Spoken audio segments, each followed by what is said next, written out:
years ago, here at TED, I reported that we had discovered at Saturn with the Cassini spacecraft an anomalously warm and geologically active region at the southern tip of the small Saturnian moon Enceladus.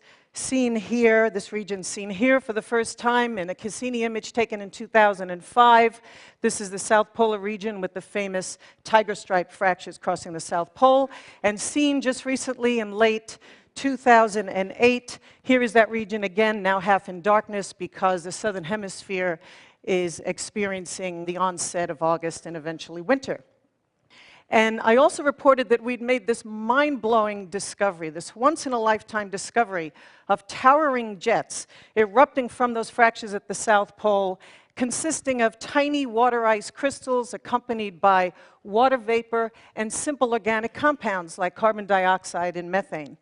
And at that time, 2 years ago, I mentioned that we were speculating that these jets might in fact be geysers and erupting from pockets or chambers of liquid water underneath the surface, but we weren't really sure.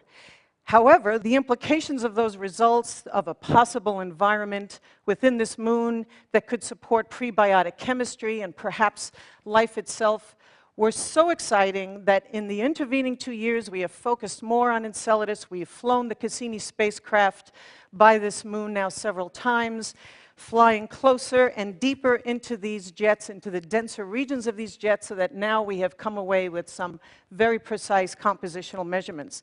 And we have found that the organic compounds coming from this moon are in fact more complex than we previously reported. While they're not amino acids, we're now finding things like propane and benzene, hydrogen cyanide and formaldehyde.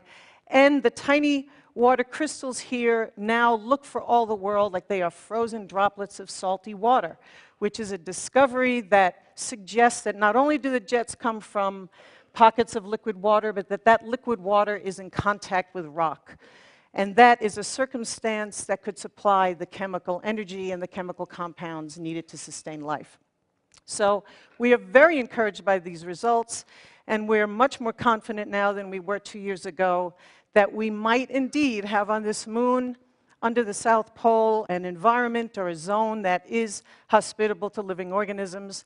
Whether or not there are living organisms there, of course, is an entirely different matter, and that will have to await the arrival back at Enceladus of a spacecraft, hopefully sometime in the near future, specifically equipped to address that particular question. But in the meantime, I invite you to imagine the day when we might journey to the Saturnian system and visit the Enceladus Interplanetary Geyser Park just because we can. Thank you.